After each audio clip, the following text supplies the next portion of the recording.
Hi friends, எல்லோரும் எப்படி இருக்கீங்க? டுமாரோ சிஏ ஃபைனல் மே 26 எக்ஸாம் ரிசல்ட்ஸ் டிக்ளேர் பண்ண போகிறாங்க. ஸோ ரிசல்ட்ஸ்க்கு முன்னாடி சில விஷயம் நம்ம இந்த வீடியோவில் பார்க்கலாம். என்னென்னா, நம்பர்ஸ் இந்த நியூ ஸ்கீம் ஃப்ரம் மே 24லேருந்து ஜான் 26 என்ன சொல்லுது, அது மட்டும் இல்லாமல் நான் எப்படி எக்ஸாம்ஸ்க்கு முன்னாடி ஃபீல் பண்ணேன், ஸோ அதையும் இந்த வீடியோவில் நான் ஷேர் பண்ண போகிறேன். ஸோ வீடியோக்குள்ளே போகலாம். ஸோ ஃபஸ்ட் இன்சைட் நம்ம டேட்டா அனலைசிஸ் பண்ணி பார்த்ததில் என்ன தெரியுதுன்னா, இந்த டோட்டலாக இந்த நியூ ஸ்கீமில் 5 attempts நடந்திருக்கு. ஸோ அதில் பெஸ்ட் அட்டம் மே 24 attempt தான். ஏன்னா அங்கே தான் அதிக பாஸ் பர்சன்டேஜ் இருக்குது, அதிக சிஏ குவாலிஃபை ஆகிருக்காங்க. ஸோ இது முக்கியமான விஷயம். ஸோ இது வெர்ஸ்ட் அட்டம்ப்ட் அப்படின்னு பார்த்தீங்கன்னா ஜான் 26 attempt.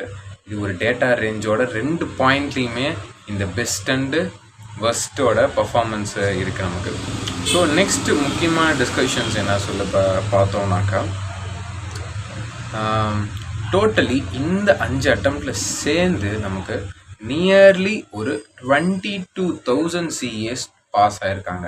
ஸோ எப்படி சொல்லலாம்னா ஆவரேஜ்லி ஒரு, ஏன்னா இந்த வருஷம் வந்துடுது, கணக்கு வந்துடுது. ஸோ மேபி நம்ம என்ன சொல்லலாம்னா ஒரு 8,000 to 7,000 சிஏ பக்கம் குவாலிஃபை ஆகிட்டு இருக்காங்க early under the new scheme. அதான் நம்ம செகண்ட் இன்சைட் நம்ம தெரிஞ்சுக்கணும். அடுத்த முக்கியமான ஒரு இன்சைட் என்னன்னா, இந்த 5 attemptல 2 மே அட்டம்ப்ட் நடந்திருக்கு. அந்த 2 மே அட்டம்ப்ட்டுமே அதர் அட்டம்ப்ட்ஸோட அதிகமாக நல்லாவே பர்ஃபார்ம் பண்ணியிருக்கு. ஸோ இந்த மே அட்டம் யார் தெரியும், எனக்கு தெரியாது, நான் ஜஸ்ட் டேட்டாவை தான் உங்கள்கிட்ட சொல்கிறேன்.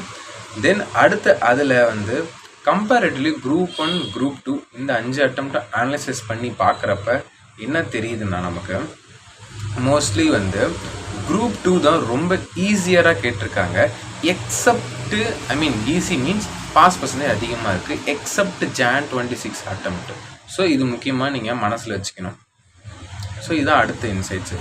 ஸோ ஓவராலாக இந்த மாதிரி சில டேட்டா பாயிண்ட்ஸ் தான் நமக்கு தெரிய வருது பாஸ் பர்சன்டேஜ் பொறுத்த வரைக்கும். ஸோ ஆவரேஜாக எவ்வளோ இருக்குது, 2 குரூப்ஸுக்குமே 20% தான் எல்லா அட்டம்ஸ் இருக்குது. எக்ஸப்ட் நான் சிங்கிள் குரூப் சொல்கிறேன். பட் போத் குரூப்ஸ்னால் இன்னொரு ப்ராப்ளம் இருக்குது. போத் குரூப்ஸ் என்னென்னா, இந்த ட்ரெண்ட் வந்து டிக்ளைன் ஆகிட்டே போயிட்டுருக்கு நமக்கு.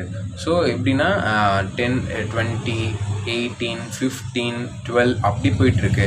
பட் ஆனால் குரூப் 2வும் குரூப் 1 தனித்தனியாக பார்க்குறப்ப ஹெல்த்தியாகவே 20% இருக்குது. எக்ஸப்ட் லாஸ்ட் ஜான் அட்டம்ப்டில் நமக்கு குரூப் 2 மட்டும் 9% கிட்ட தான் இருக்குது.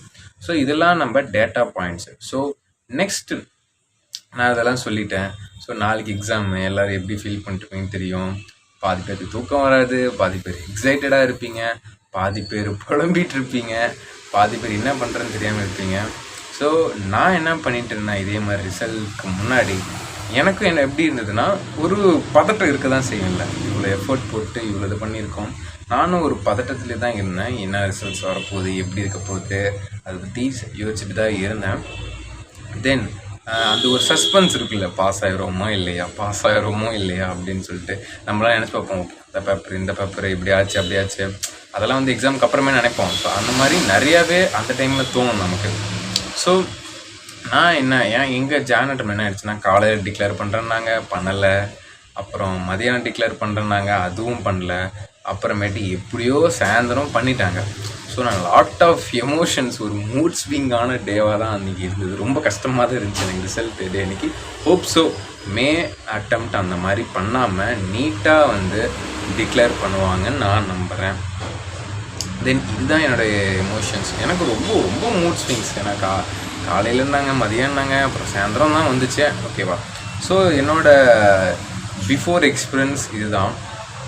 ஸோ டுமாரோ நம்ம என்ன எக்ஸ்பெக்ட் பண்ணலாம் பெட்டராக? நேர்க்கமே இந்த எக்ஸாமுக்கு முன்னாடி ஏதோ படம் மாதிரி இருக்குது. என்ன நடந்துச்சுன்னா, பியூஎஸ் போர்ட்டலில் யாரோ ஒருத்தர் ஹேக் பண்ணிட்டாங்க.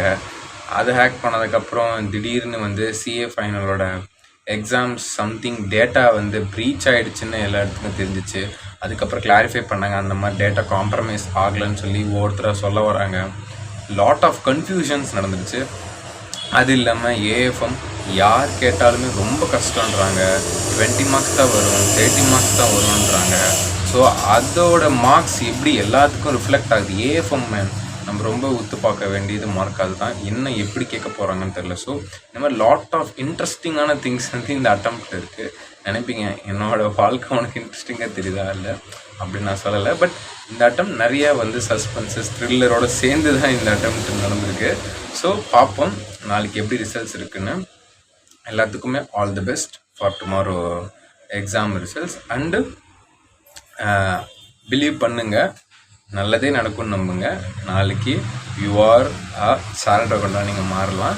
ஸோ நாளைக்கு ரிசல்ட்ஸ்க்கு அப்புறம் நான் உங்களை மறுபடியும் இன்னொரு வீடியோவில் மீட் பண்ணுறேன். பாய்.